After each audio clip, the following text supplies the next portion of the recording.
ನಮ್ಮ ಜೀವನದ ನಿಜವಾದ ಅರ್ಥ ಏನೋ? ನಾವು ಹುಟ್ಟಿ ಬದುಕಿ ಕೊನೆಗೆ ಹೋಗ್ತೀವಿ, ಅಷ್ಟಕ್ಕೂ ಈ ಬದುಕಿದ್ದಕ್ಕೆ ಸಿಗೋ ಫಲವಾದ್ರೂ ಏನು? ಇದು ಎಲ್ಲರನ್ನೂ ಕಾಡೋ ಪ್ರಶ್ನೆ ಅಲ್ವಾ? ಬನ್ನಿ ಈ ಸಾರ್ವಕಾಲಿಕ ಪ್ರಶ್ನೆಗೆ ಉತ್ತರ ಹುಡ್ಕೋಣ. 18ನೇ ಶತಮಾನದ ಮಹಾನ್ ಸಂಥಕವಿ ಜಗನ್ನಾಥದಾಸರ ಒಂದು ಅದ್ಭುತ ಕೃತಿಯಲ್ಲಿ ಅದರ ಹೆಸರು ಫಲವಿದು ಬಾಳಿದುದಕ್ಕೆ. ನೋಡಿ, ಈ ಕೃತಿ ಶುರುವಾಗೋದೇ ಇದೇ ಒಂದು ಮೂಲಭೂತ ಪ್ರಶ್ನೆಯಿಂದ. ಪುರಾಣಗಳ ಪ್ರಕಾರ ನಾವು 84 ಲಕ್ಷ ಜೀವರಾಶಿಗಳ ಜನ್ಮವನ್ನೆಲ್ಲಾ ದಾಟಿ ಕೊನೆಗೆ ಈ ಮನುಷ್ಯ ಜನ್ಮಕ್ಕೆ ಬಂದಿದೀವಿ. ಅಬ್ಬಾ, ಅದೆಷ್ಟು ಅಪೂರ್ವದ್ದು ಅಲ್ವಾ? ಎಷ್ಟೊಂದು ಅಮೂಲ್ಯವಾದದ್ದೀ ಜನ್ಮ. ಹಾಗಾದ್ರೆ ಇಷ್ಟೆಲ್ಲಾ ಕಷ್ಟಪಟ್ಟು ಪಡೆದ ಈ ಜೀವನದ ನಿಜವಾದ ಫಲ ಏನು? ಜಗನ್ನಾಥದಾಸರು ಇದಕ್ಕೆ ಉತ್ತರವನ್ನು ಕೇವಲ 5 ಪದ್ಯಗಳಲ್ಲಿ ಒಂದು ರೀತಿ ಬದುಕಿನ ನೀಲನಕ್ಷೆಯ ಹಾಗೆ ಕೊಟ್ಟಿದ್ದಾರೆ. ಇದು ಕೇವಲ ತತ್ವಶಾಸ್ತ್ರ ಅಲ್ಲ, ಬದಲಿಗೆ ನಮ್ಮ ಜೀವನವನ್ನ ಹೇಗೆ ಅರ್ಥಪೂರ್ಣ ಮಾಡ್ಕೊಳ್ಬಹುದು ಅಂತ ತೋರ್ಸೋ ಒಂದು ಪ್ರಾಯೋಗಿಕ ಮಾರ್ಗದರ್ಶಿ. ಹಾಗಾದ್ರೆ ಈ ಅರ್ಥಪೂರ್ಣ ಜೀವನದ ಅನ್ವೇಷಣೆಯನ್ನ ಶುರು ಮಾಡೋಣ ಬನ್ನಿ. ಈ ಪಯಣಕ್ಕೆ ಅಡಿಪಾಯವೇನು ಗೊತ್ತಾ? ಅದು ನಮ್ಮ ದೈನಂದಿನ ಕೆಲಸಗಳು, ಅಂದ್ರೆ ನಮ್ಮ ಕರ್ಮ ಮತ್ತು ನಾವು ಸಂಪಾದಿಸುವ ಜ್ಞಾನ. ಮೊದಲ ಪದ್ಯದ ತಿರುಳೇ ಇದು. ನಾವು ಮಾಡ್ಬೇಕಾದ ಕೆಲಸಗಳನ್ನ ನಿಸ್ವಾರ್ಥವಾಗಿ ಮಾಡ್ಬೇಕು ಮತ್ತು ಯಾರಿಂದ ದೂರ ಇರಬೇಕು ಅನ್ನೋದ್ರ ಬಗ್ಗೆ ಸ್ಪಷ್ಟವಾದ ಸೂಚನೆ ಇಲ್ಲಿದೆ. ಇದು ವಿವೇಕದ ಮಹತ್ವವನ್ನ ಎತ್ತಿ ಹಿಡಿಯುತ್ತೆ. ಸರಿ, ಈ ಮೊದಲ ಪದ್ಯವನ್ನೇ ತಗೊಂಡ್ರೆ ಅದರಲ್ಲಿ 3 ಸ್ಪಷ್ಟವಾದ ಹೆಜ್ಜೆಗಳಿವೆ. ಮೊದಲನೇದು ಸೂಚಿತ ಕರ್ಮಗಳ ಆಚರಿಸುತ್ತಾ, ಅಂದ್ರೆ ನಮಗೆ ಅಂತ ನೇಮಕವಾಗಿರೋ ಕೆಲಸಗಳನ್ನ ಯಾವುದೇ ಫಲಾಪೇಕ್ಷೆ ಇಲ್ಲದೆ ಅಹಂಕಾರವಿಲ್ಲದೆ ಮಾಡೋದು. ಎರಡನೇದು ಬಲು ನೀಚರಲ್ಲಿ ಹೋಗಿ ಯಾಚಿಸದೆ, ಅಂದ್ರೆ ಅಯೋಗ್ಯರ ಹತ್ರ ಹೋಗಿ ಯಾವತ್ತೂ ಸಹಾಯ ಕೇಳ್ಬಾರ್ದು ಅಂತ.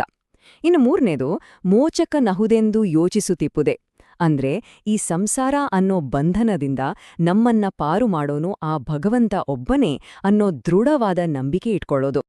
ಇಲ್ಲಿ ನೀಚರು ಅಂದ್ರೆ ಯಾರು ಅನ್ನೋ ಪ್ರಶ್ನೆ ಸಹಜವಾಗಿ ಬರುತ್ತೆ. ದಾಸರು ಅದಕ್ಕೂ ಸ್ಪಷ್ಟನೆ ಕೊಡ್ತಾರೆ. ಯಾರು ನಾಸ್ತಿಕರಾಗಿರ್ತಾರೋ, ಯಾರು ಭಗವಂತನ ವಿಷಯದಲ್ಲಿ ಅಸಡ್ಡೆ ತೋರುತ್ತಾರೋ, ಅಥವಾ ಯಾರು ತಮೋಗುಣದಿಂದ ಕೂಡಿರ್ತಾರೋ ಅವರೇ ಅಯೋಗ್ಯರು. ಅಂಥವರಿಂದೇ ನಾವು ಮಾರ್ಗದರ್ಶನವನ್ನಾಗಲಿ ಸಹಾಯವನ್ನಾಗಲಿ ಪಡೆಯಬಾರದು. ಸರಿ, ಈಗ ಮುಂದಿನ ಹಂತಕ್ಕೆ ಹೋಗೋಣ. ಇಲ್ಲಿ ಜಗನ್ನಾಥದಾಸರು ಜೀವಾತ್ಮವು ಈ ಭೂಮಿಗೆ ಬರೋದಕ್ಕಿಂತ ಮುಂಚೆ ಮಾಡುವ ಒಂದು ಅದ್ಭುತವಾದ ಮಹಾಕಾವ್ಯದಂತಹ ಪಯಣವನ್ನ ವಿವರಿಸ್ತಾರೆ. ಈ ಇಡೀ ಬ್ರಹ್ಮಾಂಡದ ಪ್ರಕ್ರಿಯೆಯನ್ನ ವಿವರಿಸೋಕೆ ಪಂಚಾಗ್ನಿ ಅನ್ನೋ ಪರಿಕಲ್ಪನೆಯನ್ನ ಬಳಸ್ತಾರೆ. ನಮ್ಮ ಹುಟ್ಟಿನ ಹಿಂದೆ ಒಂದು ಎಷ್ಟು ಅದ್ಭುತವಾದ ದೈವಿಕ ವ್ಯವಸ್ಥೆ ಇದೆ ಅನ್ನೋದನ್ನ ಇದು ನಮ್ಗೆ ತಿಳಿಸ್ಕೊಡುತ್ತೆ. ಈ ಪಯಣವನ್ನ ತುಂಬಾ ಸರಳವಾಗಿ ಹೀಗೆ ಅರ್ಥ ಮಾಡ್ಕೊಳ್ಬೋದು. ನೋಡಿ, ಜೀವಾತ್ಮ ಮೊದಲು ಆಕಾಶ ಸೇರುತ್ತೆ, ಅಲ್ಲಿಂದ ಮಳೆಯ ರೂಪದಲ್ಲಿ ಭೂಮಿಗ್ ಬರುತ್ತೆ. ಭೂಮಿಯಲ್ಲಿ ಬೆಳೆಯೋ ಧಾನ್ಯದ ಮೂಲಕ ತಂದೆಯ ದೇಹವನ್ನ ಪ್ರವೇಶಿಸಿ ಕೊನೆಗೆ ತಾಯಿಯ ಗರ್ಭ ಸೇರುತ್ತೆ. ಈ 5 ಹಂತಗಳ ಪಯಣವೇ ಪಂಚಾಗ್ನಿ ವಿದ್ಯೆ. ಮುಂದೆ ಯಾತ್ರೆ ಅನ್ನೋ ಪದದ ಇನ್ನೊಂದು ಆಯಾಮವನ್ನ ನೋಡೋಣ. ಯಾತ್ರೆ ಅಂದ್ರೆ ಕೇವಲ ತೀರ್ಥಕ್ಷೇತ್ರಗಳಿಗೆ ಹೋಗಿ ಬರೋದಲ್ಲ, ನಮ್ಮ ಇಡೀ ಜೀವನವೇ ಒಂದು ಯಾತ್ರೆ ಅನ್ನೋದು ಇದರ ಗಹನವಾದ ಅರ್ಥ. ಇಲ್ಲೊಂದು ಅದ್ಭುತವಾದ ಹೋಲಿಕೆ ಇದೆ. ನಾವೊಂದು ತೀರ್ಥಯಾತ್ರೆಗೆ ಹೋಗುವಾಗ ಎಷ್ಟು ಶ್ರದ್ಧೆ, ಎಷ್ಟು ಗಮನ ಕೊಡ್ತೀವೋ ಅಷ್ಟೇ ಶ್ರದ್ಧೆಯನ್ನ ನಮ್ಮ ಹುಟ್ಟಿನಿಂದ ಸಾವಿನವರೆಗಿನ ಈ ಜೀವನ ಯಾತ್ರೆಗೂ ಕೊಡಬೇಕು. ಯಾಕಂದ್ರೆ ನಮ್ಮ ಬದುಕೇ ಒಂದು ಪವಿತ್ರ ಯಾತ್ರೆ. ಹಾಗಾದ್ರೆ ಈ ಜೀವನ ಅನ್ನೋ ಮಹಾಯಾತ್ರೆಯಲ್ಲಿ ನಾವು ಒಂಟಿ ಅನ್ಸುತ್ತಾ? ಖಂಡಿತ ಇಲ್ಲ. ನಮ್ ಜೊತೆ ಯಾವಾಗ್ಲೂ ಸಹಚರರಿರ್ತಾರೆ. ಯಾರವರು ಗೊತ್ತಾ?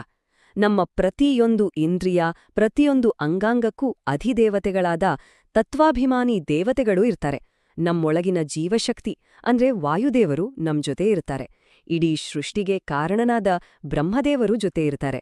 ಎಲ್ಲಕ್ಕಿಂತ ಮುಖ್ಯವಾಗಿ ನಮ್ಮ ಹೃದಯದಲ್ಲೇ ನೆಲೆಸಿರುವ ಪರಮಾತ್ಮ ಶ್ರೀಹರಿ, ಇವರೆಲ್ಲ ನಮ್ ಜೊತೆಗೆ ಇದ್ದಾರೆ. ಇಂಥ ದೈವೀಕ ಶಕ್ತಿಗಳೇ ನಮ್ಮ ನಿಜವಾದ ಸಹಪ್ರಯಾಣಿಕರು. ಈ ಅರಿವಿನೊಂದಿಗೆ ಬದುಕಿದ್ರೆ ಅದೇ ಸಾರ್ಥಕ ಯಾತ್ರೆ ಅಲ್ವಾ? ದೊಡ್ಡ ದೊಡ್ಡ ಯಾತ್ರೆಗಳ ವಿಷಯದಿಂದ ಈಗ ನಮ್ಮ ಗಮನವನ್ನ ದೈನಂದಿನ ಸಣ್ಣ ಸಣ್ಣ ಕ್ಷಣಗಳ ಕಡೆಗೆ ತರೋಣ. ನಮ್ಮ ದಿನನಿತ್ಯದ ಮಾಮೂಲಿ ಅನಿಸೋ ಕೆಲಸಗಳನ್ನೇ ದೈವಿಕ ಸೇವೆಗಳಾಗಿ ಹೇಗೆ ಬದಲಾಯಿಸ್ಬೋದು ನೋಡೋಣ. 4ನೇ ಪದ್ಯದ ಈ ಬೋಧನೆ ನಿಜಕ್ಕೂ ಅದ್ಭುತವಾಗಿದೆ. ಇದು ನಮ್ಮ ಮನೋಭಾವದ ಬಗ್ಗೆ ಹೇಳುತ್ತೆ. ನಾವು ಯಾವ ಕೆಲಸ ಮಾಡ್ತೀವಿ ಅನ್ನೋದಕ್ಕಿಂತ ಅದನ್ನ ಯಾವ ದೃಷ್ಟಿಕೋನದಿಂದ ಮಾಡ್ತೀವಿ ಅನ್ನೋದು ಮುಖ್ಯ. ಅದೇ ನಮ್ಮ ಕೆಲಸವನ್ನ ಒಂದು ಆಧ್ಯಾತ್ಮಿಕ ಸಾಧನೆಯಾಗಿ ಬದಲಾಯಿಸುತ್ತೆ. ಇಲ್ಲೊಂದು ತುಂಬಾ ಮುಖ್ಯವಾದ ಅಂಶವನ್ನ ಸ್ಪಷ್ಟಪಡಿಸಿದ್ದಾರೆ. ಮನೆಯನ್ನು ಬಿಡುವುದೇ ಸಾಧನವಲ್ಲ, ಮನದ ಮಮಕಾರ ಬಿಡುವುದು ಸಾಧನೆ. ಅಂದ್ರೆ ಆಧ್ಯಾತ್ಮಿಕ ಪ್ರಗತಿ ಅನ್ನೋದು ಹೊರಗಿನ ಸನ್ನಿವೇಶಗಳನ್ನ ಬದಲಾಯಿಸೋದ್ರಿಂದ ಬರೋದಿಲ್ಲ, ಅದು ನಮ್ಮೊಳಗಿನ ಮನಸ್ಥಿತಿಯ ಬದಲಾವಣೆಯಿಂದ ಬರುತ್ತೆ. ನಮ್ಮ ದಿನನಿತ್ಯದ ಕೆಲಸಗಳನ್ನೇ ಪವಿತ್ರಗೊಳಿಸೋಕ್ಕೆ ಇದೊಂದು ಪ್ರಾಕ್ಟಿಕಲ್ ಗೈಡ್ ಅಂತಾನೆ ಹೇಳಬಹುದು. ನಮ್ಮ ಮನೆಯನ್ನೇ ಮಂದಿರ ಅಂತ ಭಾವಿಸೋದು, ಪ್ರತಿಯೊಂದು ಕೆಲಸವನ್ನು ಉತ್ಸಾಹದಿಂದ ಇದು ಹರಿಯ ಸೇವೆಯ ಅಂತ ತಿಳಿದು ಮಾಡೋದು, ಮತ್ತು ಅದರ ಫಲವನ್ನ ಕ್ಷಣಕ್ಷಣಕ್ಕೂ ಆ ಭಗವಂತನಿಗೆ ಅರ್ಪಿಸ್ತಾ ಬದುಕೋದು. ಸರಿ, ಈಗ ನಾವು ಈ ಅನ್ವೇಷಣೆಯ ಕೊನೆಯ ಹಂತಕ್ಕೆ ಬಂದಿದ್ದೀವಿ. ಚೆನ್ನಾಗಿ ಬದುಕಿದ ಒಂದು ಜೀವನದ ಅಂತಿಮ ಉದ್ದೇಶ, ಅದರ ಅಸಲಿ ಫಲ ಏನು ಅನ್ನೋದನ್ನ ಈಗ ತಿಳಿಯೋಣ. ಜಗನ್ನಾಥದಾಸರು ತಮ್ಮ ಈ ಕೃತಿಯನ್ನ ತಮ್ಮ ಅಂಕಿತನಾಮವಾದ ಜಗನ್ನಾಥ ವಿಠ್ಠಲನಿಗೆ ಅರ್ಪಿಸ್ತಾರೆ. ಅಂದ್ರೆ ತಿರುಪತಿಯ ಶೇಷಾಚಲದಲ್ಲಿ ನೆಲೆಸಿರುವ ಆ ಶ್ರೀನಿವಾಸನೇ ಪರಮಶ್ರೇಷ್ಠ ಅಂತ ಸಾರ್ತಾರೆ. ಮತ್ತು ಇಲ್ಲಿಗೆ ಈ ಇಡೀ ಕೃತಿಯ ಸಾರಾಂಶ ಪೂರ್ಣವಾಗುತ್ತೆ.